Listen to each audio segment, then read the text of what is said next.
بەناوی خوای گەورە سەڵاتان لەبێت بینەرانی بەڕێز و خۆشەویست ناڕەزایەتی و خۆپیشاندان لە هەرێمی کوردستان سەریاڵداوەتەوە لە چەند ناوچەی هەرێمی کوردستان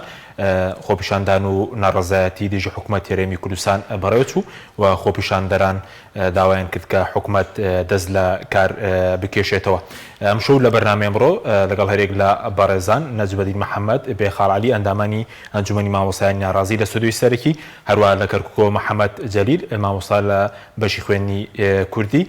تاوتوێی ناڕەزایەتەکانی مامۆستایان دەکەین و ناڕەزایەتی چین و توێژەکانی دیکەش وەخسە لە سەرەوە دەکەی ئەم جارە ناڕەزایەتەکان تەنار لە سنووری سلێمانیدا دەمێنەوە یاخود دەگوازرێنەوە بۆ ناوچەکانی دیکەش. بۆ داواکردنی مافەکانیان جارێکی دیکە مامۆستایان و فەرمانبەران و چین و توێژەکانی دیکە هاتنەوە سەر شەقام. خۆپیشاندانەکەیان ئەم جارە لە بەردەم باخی گشتیەوە دەست پێ کرد و دواتر بەرەو سەرای ئازادی بەڕێکەوتن. لە شەقامی مەولەوی لەلایەن هێزە ئەمنیەکانەوە ڕێگریان لێکرا و گازی فرمێستکرێژ بەرامبەریان بەکارهێنرا. بەهۆی گازەکەەوە چەند کەسێک لە خۆپیشاندەران و میدیاکاران بە قورسی تووشی تەنگە نەفەسی بوون و ڕەوانەی نەخۆشخانە کران.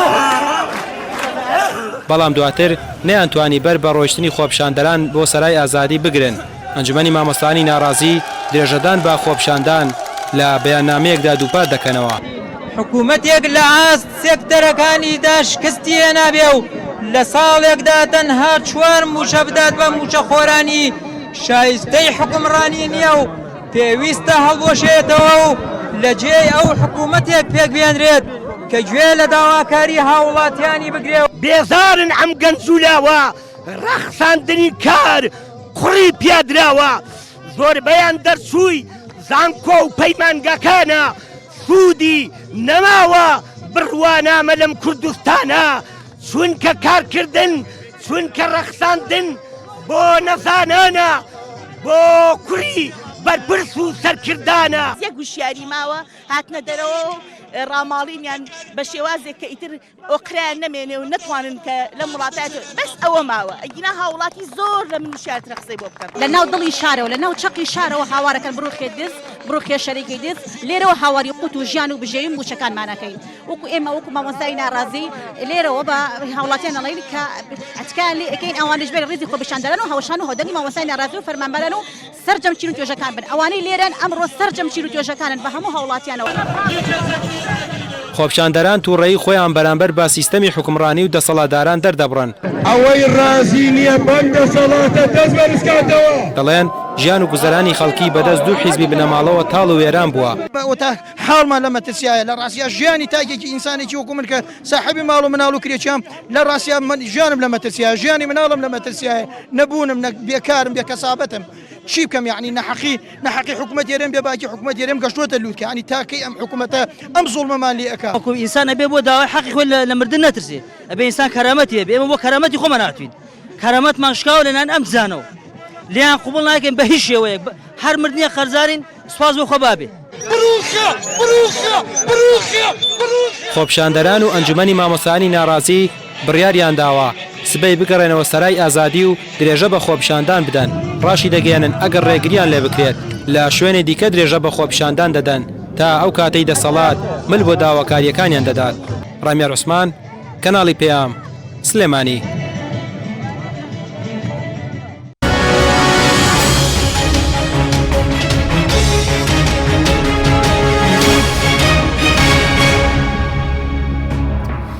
جارێکتر سڵاوتان لەبێت بینەرانی بەڕێز سوپاس بۆ میوانەکانمان بەخێر بن سوپاس مامۆستا خەڵک لە بەڕێستانەوە دەست پێ بکەین سەبارەت بە خۆپیشاندانەکانی ئەمڕۆ بە دیاریکراوی داواکاریەکان چی بوون داواکاریەکان تەنها موچەبوو یاخود داواکاری دیکەشتان هەبوو. بەناوی خوا دەستخۆشی بەرنامەکەتان لێگەین وەکو خۆتان ئەگادارن چەند ساڵە هاوڵاتی کوردستان یعنی ژیانی نەماوە گەشتوینەتە ئاستێ یعنی وامە لێ هاتوو هەمووی هاواری موچە ئەکە لە ڕاستیە وای لێ هاتوو من بەڕای من ئیسەی تر کاتیەوە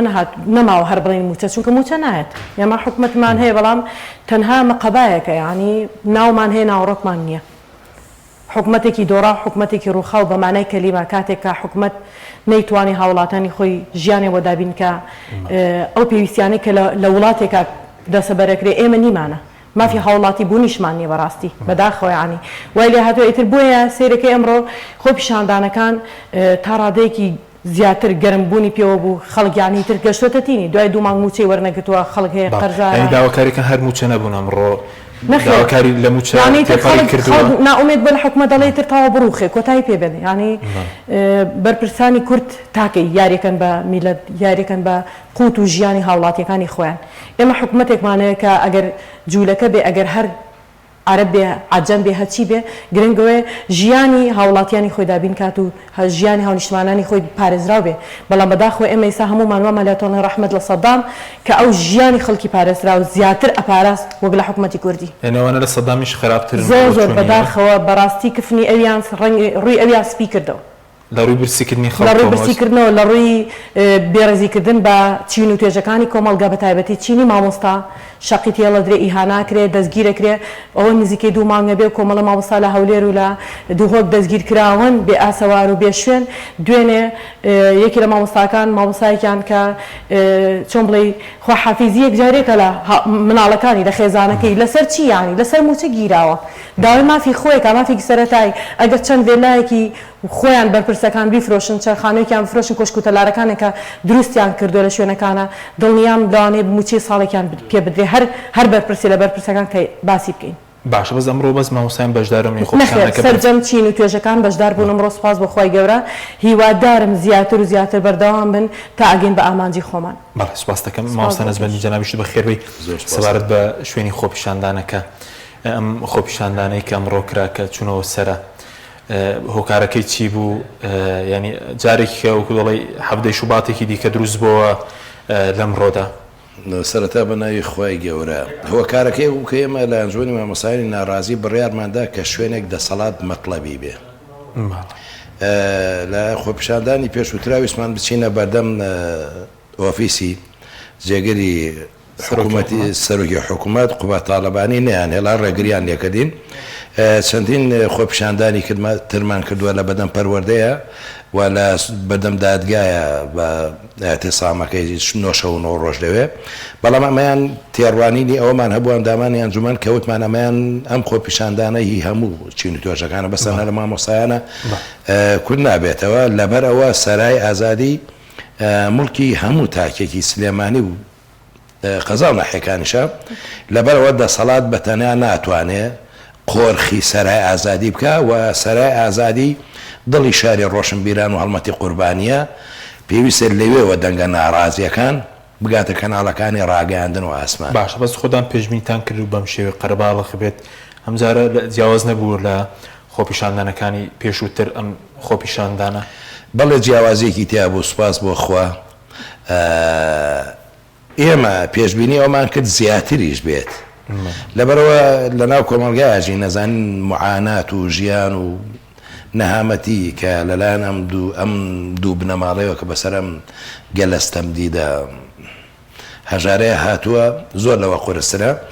ینی بۆچوونی ئەمەوە بوو کە زۆر لەوە زیاتر بێت چونکە هەموو تاکێ برسیە دەستیان برسێتێکە ئەوە نییە ئیتر تەواوی سپارەی لە گیرفانە نەبێت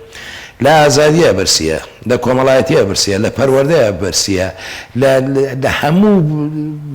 بارودۆخێکی ژیانە برسیە ینی باوەڕ بکە ئێستا ئەگەر کابرا پارێکی پێ بێ وازانێ مردووە خۆی بە زیندوو نازانێ وازانێ برسیە بۆچی لەبەرەوە ئازادی نییە ئازادیشی هەبێت ناتوانێت پارەکە خارجکان ناوێرێ ئەڵە بەیانی و دوو بەیانی خوا بەس خۆی زانێت چیمان بەسەریە بەهۆی چیەوە بەهۆی ئەم دەسەڵاتەش کەس باشە بەس کۆمەڵەیەک وێنە هەبوون بۆ مناوی لەتەڕ کۆمەڵاتیەکان بڵاوکراوە وێنەی پێڵاوێکی مامۆستایەک کە دڕابوو بەژار لە خۆپیشاندانەکە بووە تا وێنێکی تر بڵاو کە مامۆستایەک سوال دەکە بۆی کەکرەی خانۆکەی پەیدا بکات ئەمە چیمان پێڵە لەبارەی ژیانی مامۆستا لەم وڵاتەیە قوربانگیان ئەمە ئەومان پێڵێ کە دەسەڵات ئەوە قیەمی دەسەڵاتە ئەوەمان پێڵە خۆی شتی ناشارەسانیە بەڵام دەسەڵاتێ کە گەیشتووەتە ئەو حکومڕانیەی هاونیشتیمانیەکی دوور لە ڕووتان و دوور لە ڕووی بینەرانی خۆشەویست پێڵاوەکانی بەرز بکاتەوە بەڵام دەسەڵاتە لەم پێڵاوانە کەمترە ئەو دەسەڵاتە بۆچی باشە یعنی گوناحە زەبەڵدانی مێژوو کە لە وڵاتانی دەرەوە هەموو بینین کە وەزیرێ یا کارمەندێکی دەوڵەت گەندەڵێکی دێدەرەکەوێ ئەی خەنە سەبەتەی خۆڵەکەوە بەڵام ئەم سەرانی دەسەڵاتی هەرێمی کوردستانە کە لە جیاتی ئەوەی ژیانمانیان یا موچەیەکمانیان داگیر کرد بێ ژیانمانیان 30 ساڵە کردووە بە جەهەنەم لەبەرەوە 30 ساڵە هاتوونەتەوە حکومڕانێکی سەقەتەکەن گوناحە ئەم سەرانی دەسەڵاتە بخرێنە ئەو سەبەتە و سەللەی خۆڵەوە چونکە ئەو سەللەی خۆڵە پیسەکەن زۆر لەو پیسیانە پیسرن کە ئەو سەللەی خۆڵە پیس بکەن ئەگەر دەسەڵاتدارانی هەرێمی کوردستان شایستەی ئەوە نەبن کە لە دوور لە ڕووتان و دوی بینەرە خۆشەویستەکان لە پێڵاو کەمتر بن ویان پێ ناوترێ هەرەوە ناڵێن بەڵێ سوپاس دەکەم دواتر گەڕێمەوە لای ئەردووتان بەڵێ گەر بچینە کەرکووک لای مامۆستا محەممەد مامۆستا سوپاس بۆ ئامادەبوونی بەڕێزیشت سەبارەت بە دۆخی مامۆستایانی کەرکووک لەوێ مامۆستایانی کەرکووک ئەوەی کە تابەتە بە بەشی خوێندنی کوردی لەوێ بارودۆخیان چۆنە؟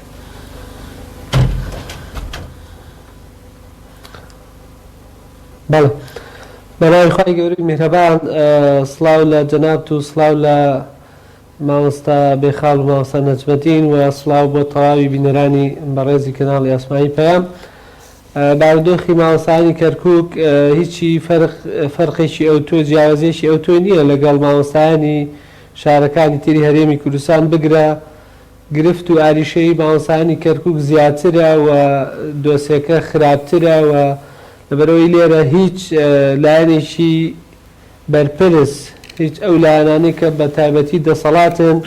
بە هیچ شێوەیە خەمی مامۆستایانی کەرکووکیان نییە و کەرکووک بە تەواوەتی پژووە خراوە و کەرکووک هیچ کەسێک و هیچ لایەنێکی سیاسی وەکو پێویست ئەوەی کە دەسەڵاتی هەیە ئەوەی کە شتی بەدەستە لەم شارە بەڕاستی خەمی مامۆستا ناخوا ئەتوانین بڵێن دۆسیەی مامۆستایانی کەرکووک تا ڕادەیەکی باش ئاسانتر و لە چاو مامۆستایانی هەرێمی کوردستان ئاسانترە هەم بۆ گواستنەوە بۆ داواکردی مافەکانیان بەڵام بەداخەوە ئەوەی کە بابەتەکەی ئالۆز کردووە ئەوەیە کە کەس خەمی مامۆستایانی کەرکووک ناخوا یعنی ئێمە ڕۆژانە لێرە و لەوێ دەبینین و دەبیستین تراژیدیای جیاواز سەیر و سەمەرە مامۆستا سوال دەکا مامۆستا لەسەر جادێ مامۆستا کەسابەت دەکا مامۆستا هەتا دوایی ئەمڕۆ لە کاتی گربوونەوەکە هیچێک لە ینی فەرمانبەرانیان مامۆستایانی هیچێک لە قوتابخانەکانمان جەڵدەلیدا و بەڕاستی وەفاتی کرد یعنی نازانین بەڕاستی لەکوێوە دەست پێ بکەین لەکوێوە باسی معانات بکەین لەکوێوە قسە لەسەر گرفتی مامۆستایان بکەین هەر هەمووی گرفتە ئەوەی کە جیاواز لە هەرێمی کوردستان ئەوەی کەرکووک جیا دەکاتەوە لە شارەکانی تری هەرێمی کوردستان ئەوەیە کە بابەتی کەرکووک مامۆستایانی کەرکووک یەکەمیان کەمن بەڕاستی و گواستنەوەیان بۆ بەغدا یاخود چارەسەرکردنی ئەو دۆخە ئاسانترە چونکە ئێمە لە یعنی مافی خۆمانەوەکو کەرکووچی لە سەروەت و سامان و لەو داهاتی کە لە کەرکووک هەیە ئێمە بەهرەمەند بین بەڵام ئێمە تا ئێستا بەڕاستی ئەوە شمولمانی نەکردووەوە نە لە پترۆ دۆلار و نە لە هیچ بابەتێکی تر ئێمە ئێستا مامۆستای کەرکووچی بە تەواوەتی بووە بە مامجەژنی لە بینی هەرێمی کوردستان و لە بینی نە حکوومەتی عێراق بە تەواوەتی ئەرک و بەرپرسیارەتی هەڵگرتووە و نە حکوومەتی هەرێمی کوردستانیش بە تەواوەتی حکوومەتی هەرێمی کوردستان نیوەی باڵێن بەشەکانی ئیداری لایە و حکوومەتی عێراقیش نیوەی لایە ئەمە وای کردووە بەڕاستی دۆخی مامۆستایانی خراپتر کردووە و گوزەرانی مامۆستایانی خراپتر کردووە لە ڕووی ئیداری لە ڕووی سیاسی لە ڕووی دەرماڵە لە ڕووی لە ڕووی هەموو ئیمتیازاتەکانەوە کە بەداخەوە ئەوەش گەورەترین کێشەی مامۆستایانی کەرکووک ئەوەیە بەڵێ ئەوەی کە باست کرد ئەمڕۆ ڕوویدا بوو لە جەنابەت نییە کار حەچیم ئەگەر بەڵێ ئێستا کوێت لێمانە مامۆستا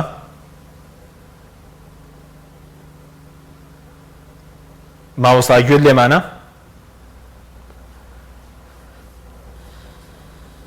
بەڵێ دواتر دەگەڕێنەوە لای مامۆستا بێخاڵ بگەڕێنەوە لای بەڕێز سەبارەت بە مەسەلەی دابینکردنی بڵێن دابەشکردنی موچەکەم ڕۆبریان لێدراوە بە لێبڕینەوە دابش بکرێت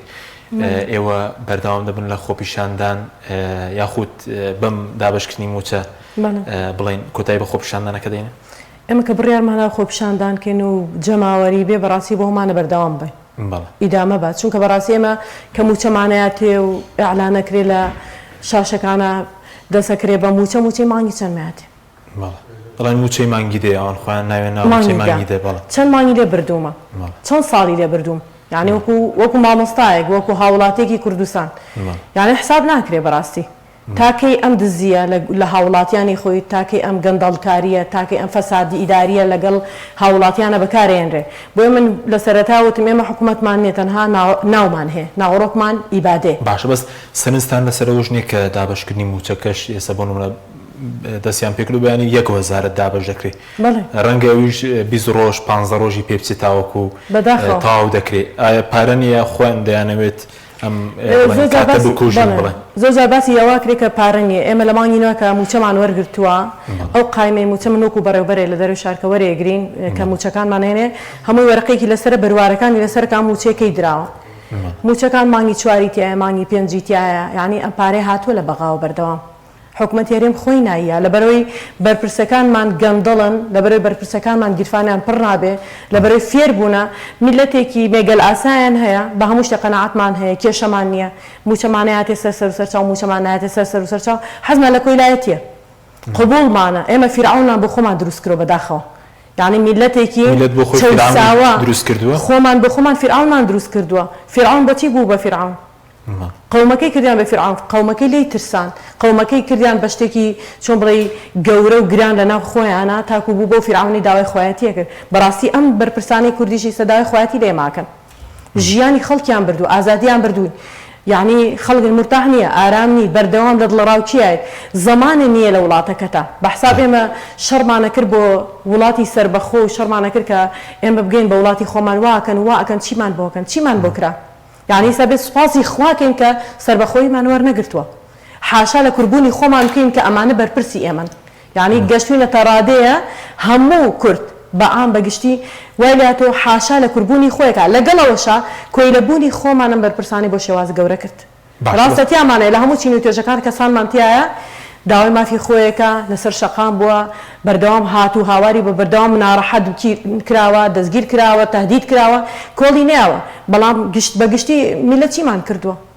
هەر ئەمڕۆ نمونەیەکی بچکۆلە لە خۆپیشاندانەکان ئەمڕۆ کە غازە کرا گازی فرمێسکرەشیان کرۆ بەسەرمانەوە هەمومان بەشێکی زۆرمان زۆر ناڕەحەت بووین زۆرمان دوبوون هەبوو کارەبای لێدرابوو یعنی خەڵکەکانی ترۆک و فلیمی سینەمایی سیر دەکا و تەسویر دەکا دوکاندارەکان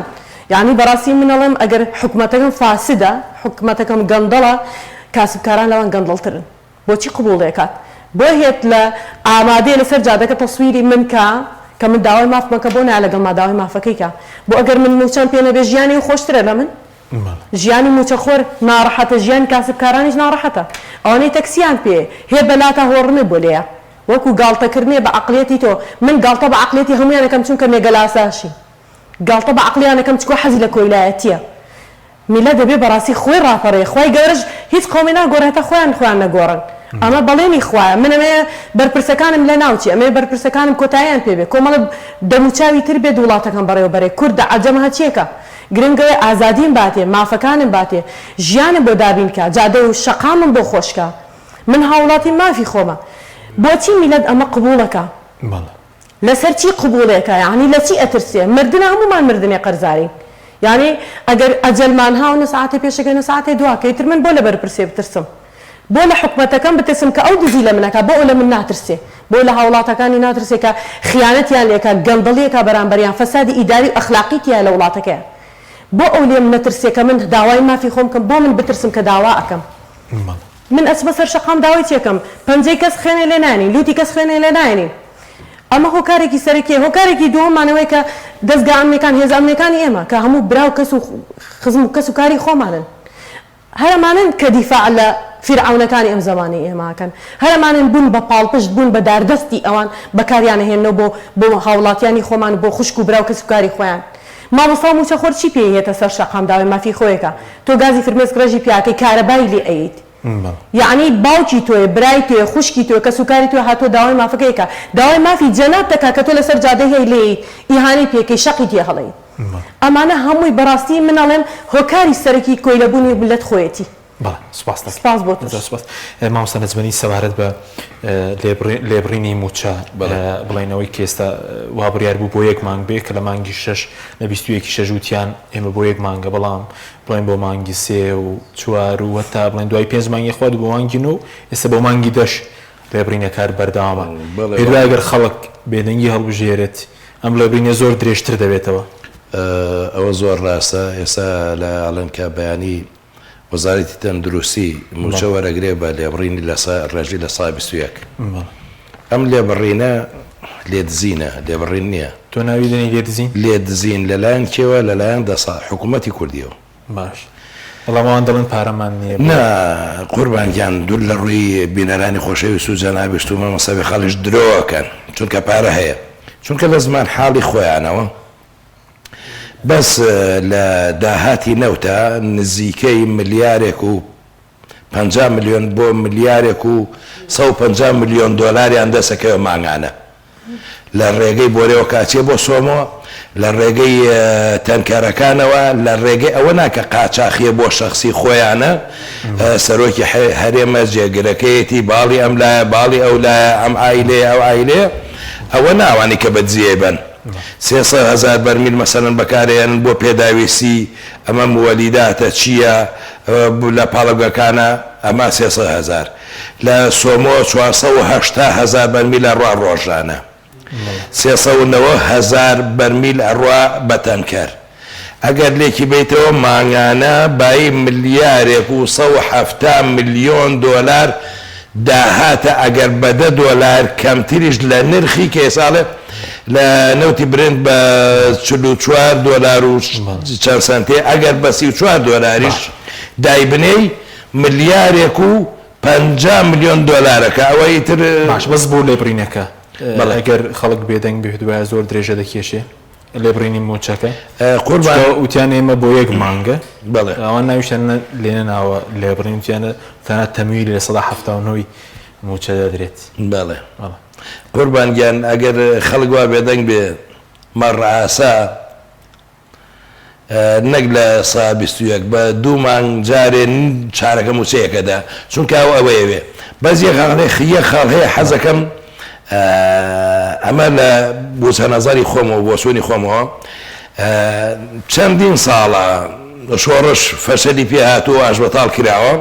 جارێ دوانسیان چەند جوارێک ئاشبەتاڵ کراوە ئێساشم دەسەڵاتی هەرێمی کوردستان بەڕاستی ئاشبەتاڵ بووە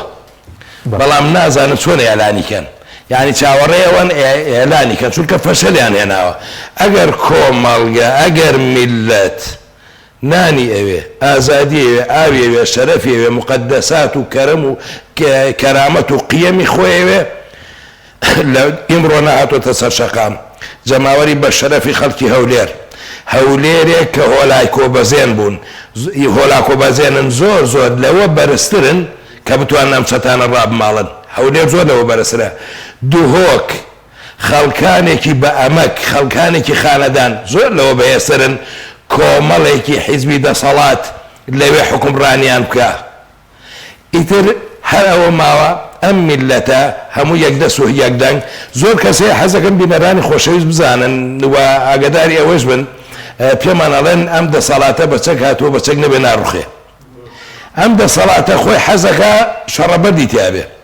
حەزەکە پەلاماردانی تیابێ حەزەکە چەکی تیابێ حەزەکە بشێوی تیابێ حەزەکە خوێنڕشتنی تیابێ بەڵام هەتاکو بە ئاشتی بێ لە بۆ مەساڵحی دەسەڵات نییە ئەمە خاڵی یەکەم خاڵی دووەم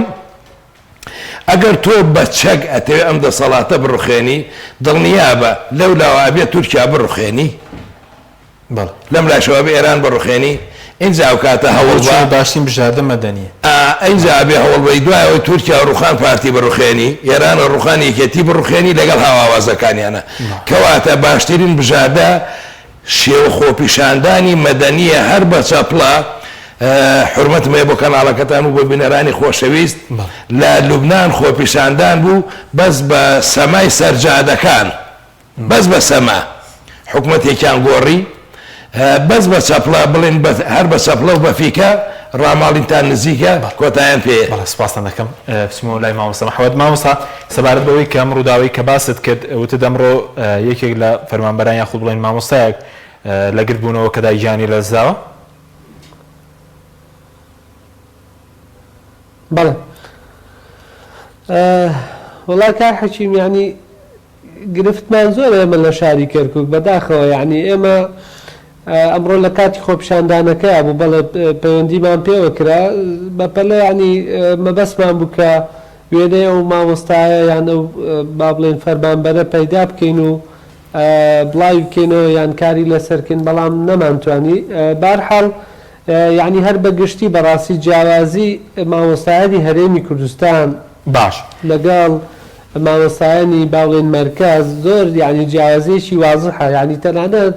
باشە هەرێمی کوردستان کە دەچێتە بازار شتومەکێک بکڕێ هەر بۆ خۆی پێوەی دیارە کە ئەمە مامۆستایەکی هەرێمی کوردستانە بەڵێ کاکێکی دەنگت باش نییە لای من. بەڵێ بەڵێ ئەگەر بە کورتی باسی جیاوازەکانمان بۆ بکەی لە نێوان ئەو مامۆستایانی کە کوردن سەر بە بەغدادن لەگەڵ ئەو مامۆستایی کە کوردە و سەر بە هەرێمە سوپاس دەکەین. بەڵێ خۆی دەزانی چۆن کاک حەکیمجان ئێمە یعنی چەندین ساڵە یعنی خەڵکی کەرکووک مامۆستای کەرکووک بەوە فریب درراوە کۆمەڵێ مزایدەی سیاسی گەورە کراوە چەندین ساڵە بە ئێمە دەڵێن کاکە ئێوە خۆپیشاندان مەکەن ئێوە بێنە سەرجادە ئێوە بایکۆت مەکەن لەبەرەوەی ئێمە مناڵی کورد گوناحە و مناڵی کورد دەفەوتێ و خوێندنەکەی دەفەوتێ. ئێستا لە لای مامۆستای کەرکووک لە لای هەرە زۆری مامۆستای کەرکووک جگە لە لایەنیشی سیاسی ئەو بابەتە نەما وجودی نەماوە لەبەرەوەی مامۆستا خۆی فەوتە ماڵنداڵی مامۆستا فەوتە خەڵک و شار و خاک و هەمویان فەوتان ینی سەروەت و سامان شتێک نەما بەناوی یعنی کام ئینتیمای بابڵێن کام ئینتیمای وڵات کام ئینتیمای خۆشەویست ینی شتێکیان نەهێش بەڕاستی تازە بە تازە بە ئێمە دەڵێن کاکە مناڵی کورد گوناحە ئەگەر ئێمە خوێندنی کوردی بوەستین خوێندنی عەرەبی بەردەوام دەبێت دوایی مناڵ دەفەوتێ دوایی خوێندنیان دەفەوتێ یعنی بەڕاستی چەندین ساڵە خەڵکیان بەم شێوەیە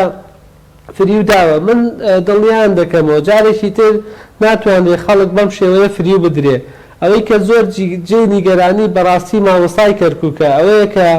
یعنی تا ئێستا نەتواندراوە بۆ ئەم کەیسەی مامۆستایان کار بکرێ و کارەکەیشی زۆر ئاسانە یعنی من پرسیارم کردووە پرسیار دەکەم ئێستاش یعنی چەند پەندان پەرلەمانی کەرکووشی کورد واژووی کردووە بۆ گواستنەوەی فەرمانبەران تەمەنێ من پرسیارمان کردووە یەک کەسیان نەیان کردووە یعنی تۆ وەرە یعنی بەس لەم بابەتە ئێمە تێگەێنن یعنی ئێوە چەندین ساڵە دەڵێن ئێمە وا دەکەین ئێمە لەگەڵ قەزێکەین ئەگەر لەگەڵین بۆ نایکەن یعنی من تێناگەم بەڕاستی ئێستا هەوڵەکەی لەلایەن گروپی 15 و کۆمەڵی پەرلەمانتاری دڵسۆز هەوڵێکیان داوە یعنی ئەم هەموو هێز و لایەنە سیاسیە کە دەڵێن مامۆستاوە مامۆستا خودووە مامۆستا پێشەنگە یعنی بۆ بەڕاستی بۆ شتێک ناکەن یعنی مامۆستای کەرکووک لەم هەفتەیە بەڕاستی دەچیتە بازار بەرداکێت دەچیتە هەر شوێنێ دەچیتە سۆپەرمارکێت ئەوە دوو ڕاتبیان بە یەکەوە وەرگن لەگەڵ ئێمە داوامەکەن پێکەوەی ڕۆژانە بەس یعنی خێرە تۆ بە 6 ڕۆژ جارێک باشە ڕوبعەموچەیەکە دەی بەو حاڵەش دەیدەی کە ینی کە هەمومان دەزانین کە چۆنە و چەندێکی لێ دەبڕێت بۆیە بەڕاستی من دەگەڕێمەوە سەرەوەی کە جارێکی تر مامۆستای کەرکووک ئازادە لەوەی بڕیاری بایکۆتە دەوام ناکە هەر بڕیارێک کە دەدا کە هیچی قەومتمانەیەکیشمان بۆ نەما بڵێنەوە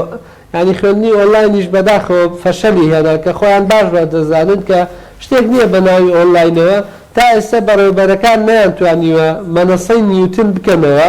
زۆربەی زۆری بەڕێوەبەرەکان نەیانتوانیوە کە ئەوش هەر فەشەلی بەڕاستی حکوومەتەکەمان و جەنابیانە و تا ئێستا مامۆستایەک نەیتوانێت چ جای تەڵەبە بتوانێت ئەم مەنەسەیە بکاتەوە بچێتە سەری بەگشتی بارودۆخێکی خراپە مامۆستا لە دڵڕاوچەیە مامۆستا نەبووە مامۆستا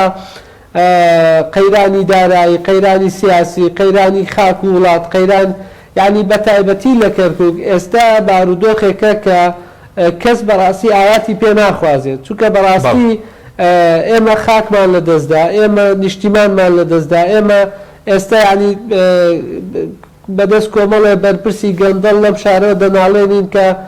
بەڕاستی تۆڵەی خۆیان دەکەنەوە هەتا کورد دەسەڵات بوو بە ینی ململانەیەکی نەتەوەی تون هەبووە ئێستا ئەوانیش بەڕاستی لەگەڵ ئەم هەموو بابەتەیە ئێستا مامۆستا فەرمانبەر ئەوە حاڵی موچەکەی بەڕاستی بەو شێوەیە. بەڵێ سوپاس دەکەین بەڵە بینێرانی بەڕێز ناوبڕێکی کورت و دەگەڕێنەوە وڵاتان لەگەڵمان بمێنەوە.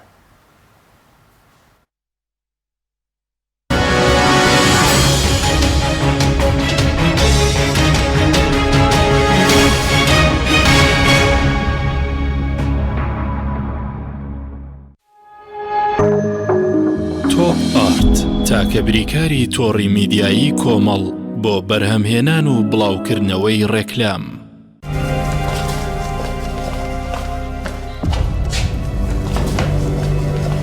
فرفر دەیشە وی دەست وازی لێبێت ئەوە پارەکە ڕاستەکە پارەکە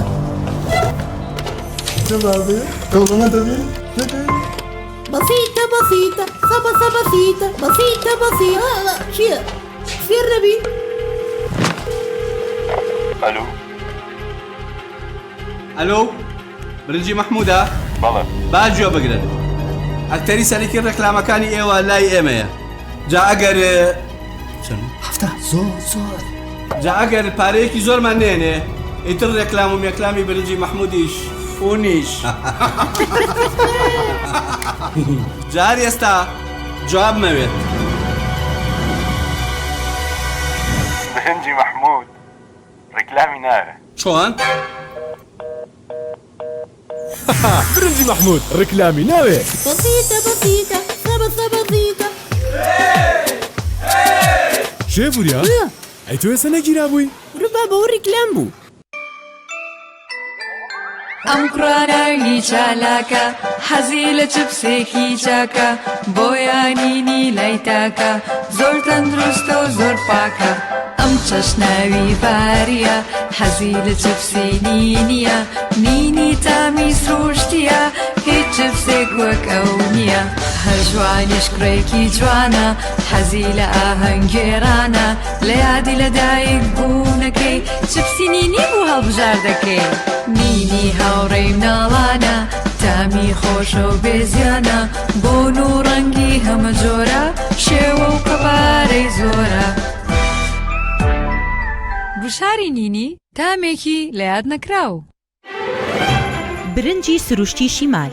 لەسەر خواست و داوای زۆری هاوڵاتیانی خۆشەویست دوای گەڕان و هەوڵێکی زۆر لە باشترین کێڵگەکانی وڵاتی ئێران ئەم جارە برنجی سروشتی شیمال باشترین و خۆشترین برنجی دەنەکخڕی شەژمانگەی دەرەجەیەکی ئێرانی بۆ ئێوە هێناوەتە کوردستان. ئەم برنجە دەنەکخڕا باشترین و بەتانترین برنجی گردەی کێڵگەکانی ئێرانە. ئێمە کێڵگە بە کێڵگە گەڕاوین بۆ ئەوی باشترین برنجی سروشتی و بەتام و خۆش بۆ ئێوە بدۆزینەوە. بە چاڵتوکی لە جوتیارەکانمان کڕی و خۆمان کڕەمان کردووە تاوەکو دڵنیا بینەوە لە پاکی و پوختی برنجەکەمان. ئەم برنجە پڕ ڤیتامین و کانزای سروشتیە بەبێ مادەی کیمیایی و پارێزەرە. لەگەڵ ئەم برنجە هیچ خەمی بەرزبوونەوەی شەکرە و کۆڵسترۆڵت نەبێت چونکە برنجێکی ئۆرگانیکە و پڕە لە مادە و کانزای سوود بەخش. هەروەها ئەگەر تەنیا برنجی سروشتی شیمال بخۆی هیچ خەمت نەبێ قەڵەوت ناکە.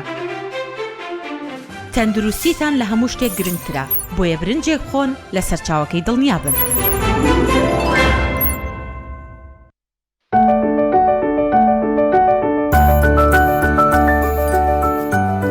ڕاستە هەستی دایک بوون زۆر جیاواز و چێژبەخشە بەڵام بەرپرسیارەتێکی قورسیشە ئەرچی دایک پاراستنی تەندروستی و گەشەکردنی منداڵەکەیەتی. باشترین خۆراک بۆ منداڵەکەی شیری دایکە بەڵام لەبەر هەر هۆکارێک دایک نەتوانێت لە شیری خۆی بە منداڵەکەی بدات باشترین جێگرەوە کۆنفیلاکە.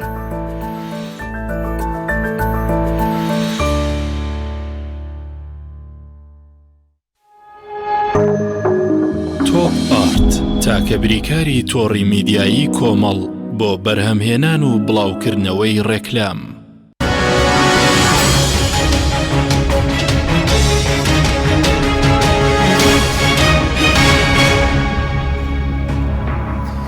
جارێکتر سڵاوتان لەبێت بینەرانی بەڕێز مامۆستا بیخەڵ سەبارەت بە پشتیوانی پەرلەمانتاران ئەمڕۆ 37 پەرلەمانتار پشگیری ئەویان کردووە گروپی 15 لە بەغداد چەندە گرینگە پشتیوانەکان زیاتر بن بۆ خۆپیشاندەران. ڕاستە خۆزگە ئەوەی کە ئەمڕۆ پەرلەمانتارەکان کردویانەمێ چەند ڕۆژە هەڵایە کە بۆیان کردوینە هاوکاریان کردوینە هاوکاری داوای موچەی فەرمانبەرانەکان بەم شێوازی کە شێوازێکی تازێ بۆ پەرلەمانتارەکان چونکە دەمێکە بەم شێوازە داوای مافی خەڵکیان نەکردو بەڕاستی بێدەنگیان هەڵبژار بوو زیاتر ئەو ئەکرا بەڵام بە شێوازێکی ئاوا گشتی و بە زۆری نەبووە. ئەمە بەڕاستی بەردەوام بن پەرلەمانتارەکان بەردەوام بن لە پشتیوانیان یعنی بۆ 2 ڕۆژ لەگەڵمانە نەبن دوای کۆتایی پێ بێن لەگەڵ ما بێ لە خۆپیشاندانەکانمان بێ لەگەڵ ما داوای مافەکانم کە ئەویش هاوڵاتێکم کوردستانێ کە منەمێم حکوومەتە لە ناو بچێتەوە حکوومەتە بڕوخێ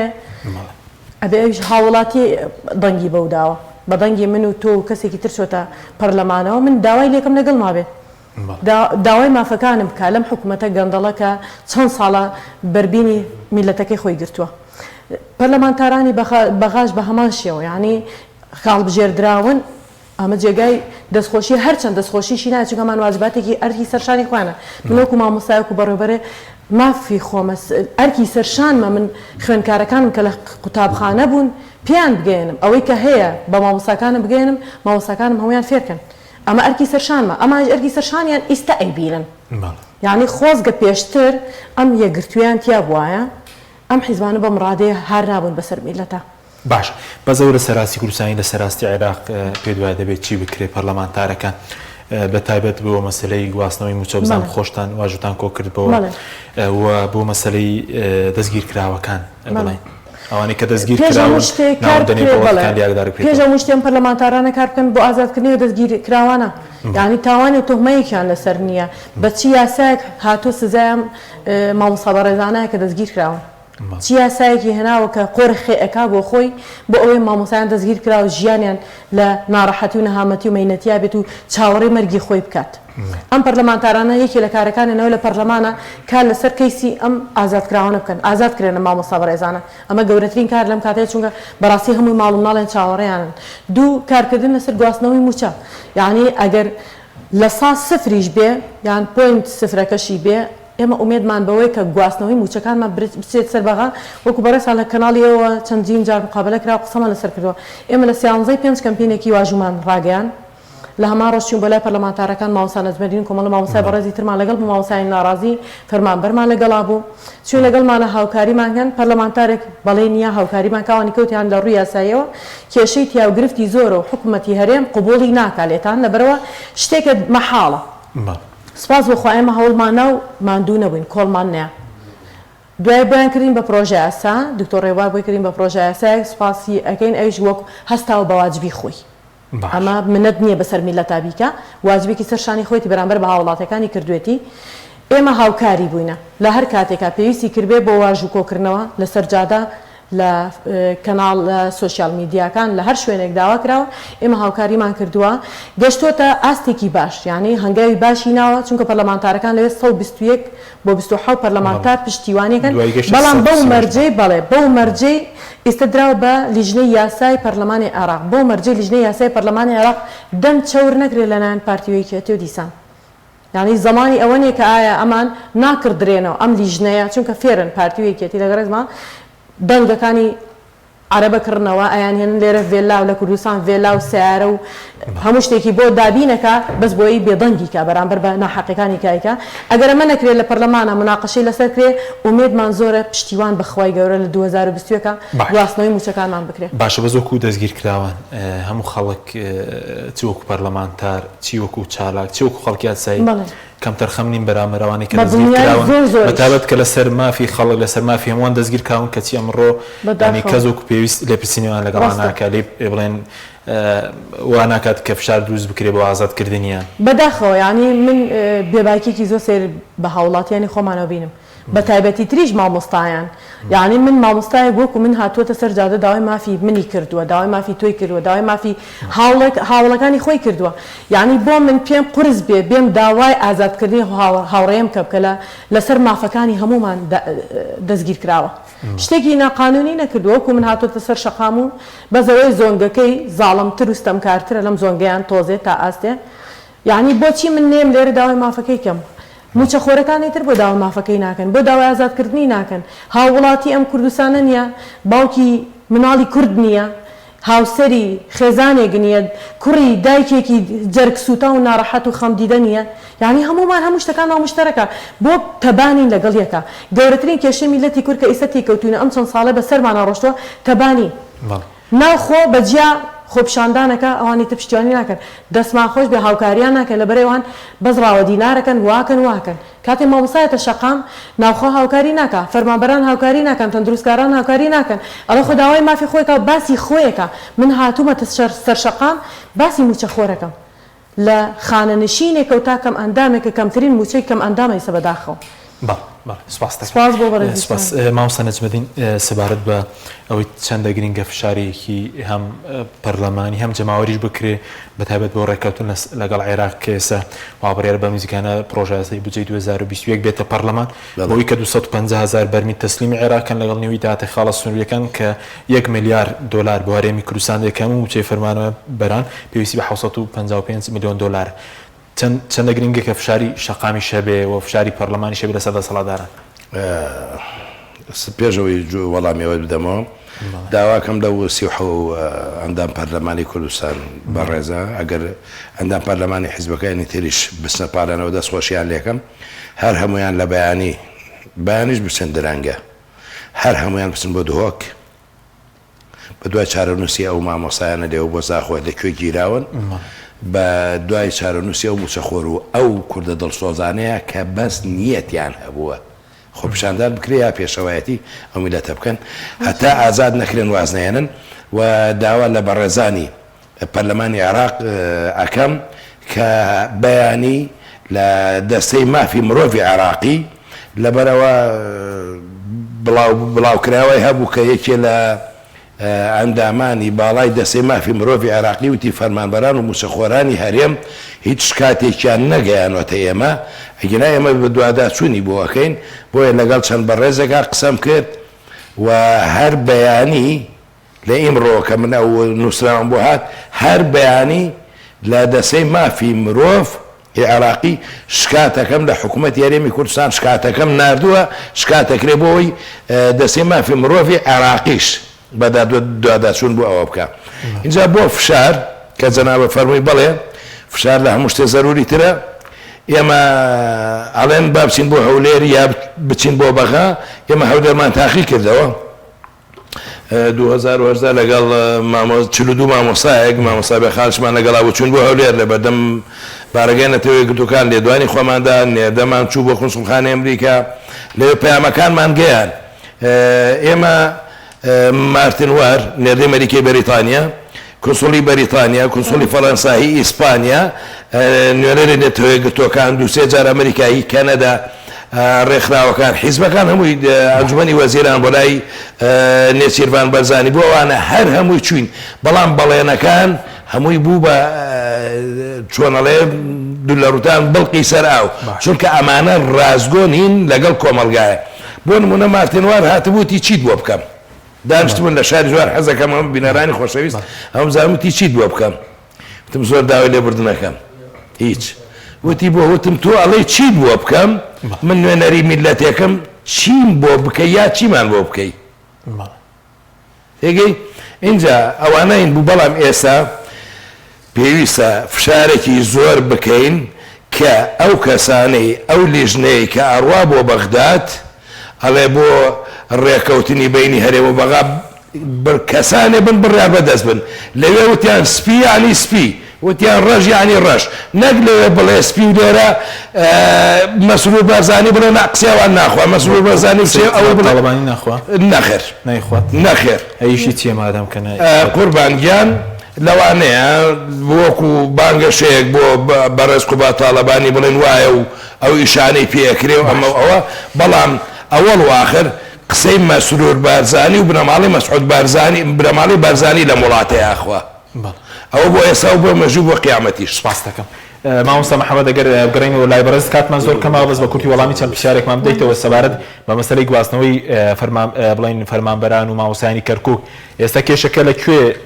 لەکوێ وەستاوە پێویستی بە چووکاندێک کە باز دۆکەن تەنها پێویستی بە نووسراوێکی وەزارەتی